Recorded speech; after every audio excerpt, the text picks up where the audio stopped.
طب هي خلينا نفصل ما بين قياسا مثلا بتجارب تانية في المنطقة زي المغرب مثلا. لا، المغرب في حتة تانية، لأن المغرب دي بالظبط. تعتبر رقم واحد في افريقيا وفي الوطن العربي بيصدروا فوق ال 100,000 سيارة السيارات دلوقتي بشكل كبير، واحنا عندنا مراكز. حته موضوع المغرب وصل كلمنا كده عن ازاي؟ المغرب. المغرب وصلت كده لان طبعا الدوله نفسها تدخلت في هذه الصناعه، يعني بمعنى ان هي سهلت على المستثمر ان تديله ارض. طب دكتور، يعني ده بيدفعنا بقى بما ان احنا بنبدا مرحله جديده وست سنوات جديده ومفروض الصناعه في الاولويات، وبنتكلمنا في الموضوع ده يمكن مع حضرتك 20 مره 30 مره 40 مره.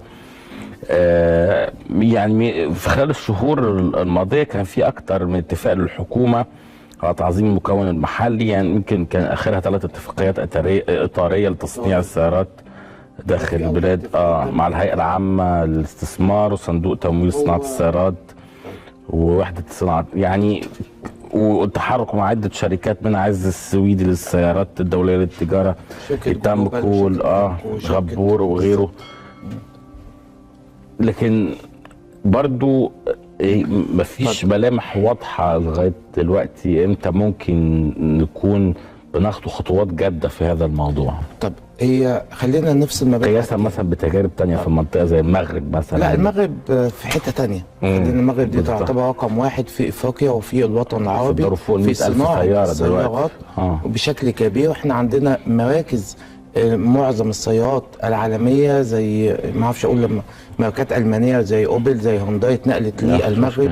احنا بنتكلم على صناعه سياره مغربيه تكاد تكون 100% هيتم الاعلان عنها خلال عام 24. لا، اعلنوا عنها منها واحده بالهيدروجين الاخضر. ما دي بس يعني غير الاصليه يعني اللي هي دي ما دخلتش سوق الخدمه، يعني هتخش سوق الخدمه في نهايه عام 2024، وبالتالي المغرب هي تعتبر رقم واحد على مستوى افريقيا ومستوى دول الشرق الاوسط. مصر بتحاول انها تسعى انها تكون لديها صداره في هذه المنطقه، باعتبار ان مصر سوق كبير، باعتبار ان مصر عندها منطقه زي محور قناه السويس تستطيع انها تجذب فيها مناطق صناعه للسيارات، وبالده بالفعل تم. احنا بنتكلم على شركه فولكس فاجن افريقيه، تم عمل اتفاقيه معاهم ان يكون هناك منطقه صناعيه في منطقه شرق بورسعيد، وايضا الاتفاقيات الاطاريه اللي حضرتك قلت عليها. احنا عندنا 4 اتفاقيات اطاريه صندوق تمام مع المجلس الاعلى. ما هي الاتفاقات الاطاريه دي قايمه على ايه؟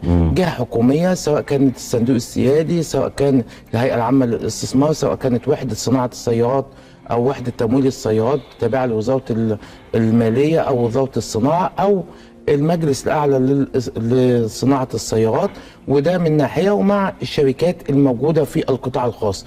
وده بياخدنا الفكره انه لابد انه عشان تقوم صناعه سيارات، احنا الدوله المصريه تعتبر اول دوله في افريقيا وفي الوطن العربي وفي منطقه بتاعتنا لصناعه السيارات. يمكن صناعه السيارات بدات عندنا سنه 1961 من شركه النصر للسيارات، لكن الوضع الحالي اصبح النهارده لا تستطيع الحكومه بمفردها قيامها بعمليه صناعه السيارات، لابد من دخول الشركات الخاصه، وخاصه جذب الشركات العالميه اللي موجوده.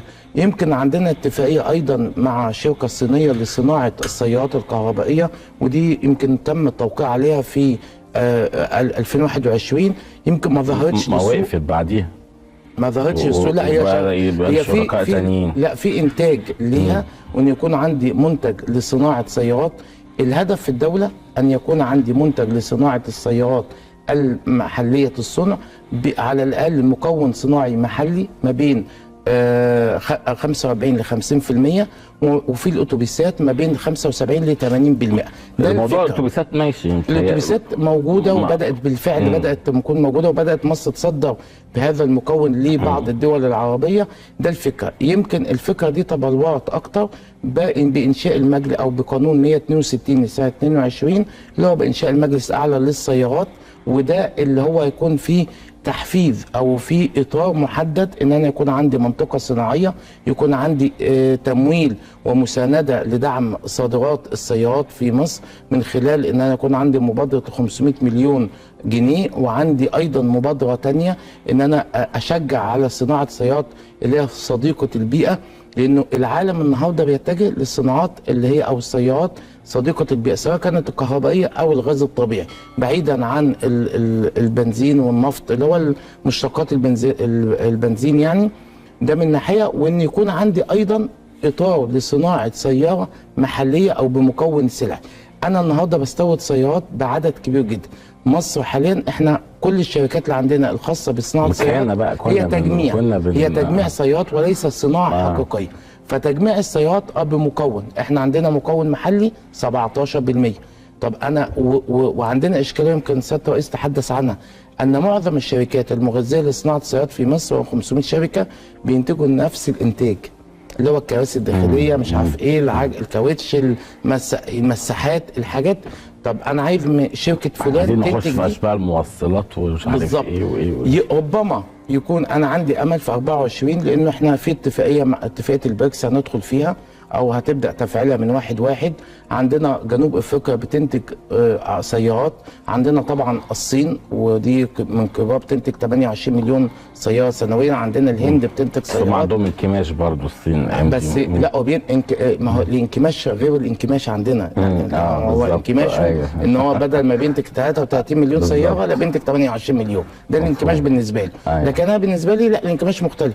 فانا ممكن اعمل مناطق صناعيه خاصه بالسيارات، واحنا عندنا يعني القدره او القوه والامكانيات لده، سواء كانت اتفاقيات، سواء كانت اتفاقات مع ذا الكوميسا ان انا اقدر اصدر بدون جمارك ويبقى عندي منطقه صناعيه جيده. ايضا عندي سوق كبير داخل الدوله المصريه 105 مليون مواطن، عندي سوق كبير. احنا بنتكلم مهندس منتصر كان بيتحدث عن 300 ألف سيارة سنويا. النهارده احنا 2023 الإحصائية بتاعتنا من أول يناير لغاية شهر 9 انكماش ب 61%، يعني حجم السيارات المباعة 61 ألف سيارة في السوق. ممكن نقفل السنة دي على 90 ل 95 ألف سيارة، يعني السوق انكمش إلى الثلث. ومع ارتفاع الاسعار الموجوده فيه بسبب عمليه الاستيراد، بسبب عشوائيه الاستيراد، بسبب برضه جشع بعض التجار او الوكلاء، يعني الدنيا فيها ازمات عايزه حل لهذه المشاكل بقى. طيب النهارده في دول. اسال سؤال على موضوع المغرب. ماذا يفعل المغرب؟ هل عندكم معلومات؟ انا عامل. طب نسمع الناس بس، يعني هل عندك معلومات المغرب بتعمل ايه؟ وهرجع اسمع حضرتك. في اتفاقيه بيننا وبين المغرب، اتفاقيه شراكه بيننا وبين المغرب اللي هي المغرب وصلت كده ازاي؟ ده سؤالها. المغرب يعني انا بتكلم بخصوص السيارات، ففي اتفاقيه بيننا وبين المغرب برضه في تخفيض في الضريبه الجمركيه على السيارات. هو حته موضوع المغرب وصلت كده ازاي؟ المغرب وصلت كده لان طبعا الدوله نفسها تدخلت في هذه الصناعه، يعني بمعنى ان هي سهلت على المستثمر ان تديله ارض مرفقه بدون اي تكاليف عشان يبدا صناعه. دي جزء. تاني حاجه اجلت له الضرائب والجمارك على الصناعه. 3 ساهمت في ترويج المنتجات سواء داخليا او خارجيا. 4 ادت فرصه ان الناس العماله وان الناس تاخد خبره عشان تستفيد وتفيد. فالنهارده لما الدوله تدخلت بنفسها في صوره الدوله في ان هي مش تمويل ولا تمويل، هي ساهمت تسهيل الاجراءات. طيب مستشار وسام، انا اقول لحضرتك التجربه المغربيه هي وصلت وصلته ازاي وداخله على مليون عربيه ليه؟ 1 هي ما خفضتش الضرايب، هي لغت الضرايب لمده 25 سنه. واحده وفرت بنيه تحتيه. اول عربيه بدت بيها كانت العربيه اللوجان، العربيه من اصل فرنسي. جابوا يعني القرار دايما تصنيع السياره هو قرار سياسي، هو قرار دوله. جابوا النهارده الشركه الفرنسيه، ايه شروطكم؟ وفروا لهم ضرائب، شالوا الضرائب، بنيه تحتيه، كل اللي يطلبوه، اي شيء يطلبوه. 10 طلبات كانوا طالبينه، وكان المغرب لهم شرط واحد مقابل ال10 شروط. وهو ولا هو ان اي عربيه رينو لوجان تطلع من المغرب تطلع من المغرب، ما تطلعش من اي مكان تاني في المغرب. عشان كده السنه اللي قبل اللي فاتت لما من الرينو لوجان بس كان في 383 الف عربيه، كان في 363 الف عربيه للتصدير الخارجي و20 الف عربيه للاستهلاك المحلي. اكتر 3 دول استوردوا كانت اول دوله هي فرنسا البلد الام. وفرت المغرب النهارده بتصدر 11 مليار دولار. لو احنا النهارده النهارده ركزنا في ملف التصنيع، ما انتظرناش 10 سنين عشان نعمل استراتيجيه سيارات، ما كانش عندك النهارده مشكله في الدولار. انتوا بتقعدوا في قصه تصنيع السيارات، هل استراتيجيه تصنيع السيارات فيها هذه بصي طبعا الاستراتيجيه الجديده اللي اسامه بيقول عليها دي، احنا طبعا بقى لنا 10 سنين او اكتر من 10 اكتر، وصلنا 1960. المشكله كلها حضرتك ان هي كان دايما بتبص على حته واحده، انت هتصنع وتصدر وتصنع وتكمل كام عربيه، وبعض الشركات هتشتغل او بعض المصانع هتشتغل ومصانع اخرى لا. الاستراتيجيه الجديده لا، ساعدت على ان هي ساهمت على ان اي حد يقدر يصنع، بس بتختلف في الحوافز التشجيعيه. النهارده لو انا قدرت اطلع من 45 ل 60%، كل واحد حسب امكانياته، واحد يطلع ب 60% ايه؟ من مكون الانتاج، تصنيع. نسبه التصنيع، مكون الانتاج. انا النهارده لو قدرت اعلى من 45 ل 60% هاخد حوافز تشجيعيه، وكل واحد حسب نسبته. لو قدرت اصدر عربيات هاخد حوافز تشجيعيه، صنعت عربيه كهربائيه هاخد حوافز تشجيعيه، زودت استثمارات هاخد حوافز تشجيعيه، وكل واحد يعني حسب هو يفضل انك حوافز تشجيعيه تبقى كروس ذا بورد كده للكل، فالدنيا في حوافز تشجيعيه بتديها الدوله بتدعم الصادر، سواء في التصدير، عايزين نعمل الصادر نفسه عشان نعرف الصادرات، بتدي نسبه صادر حوالي 8% على الصادرات.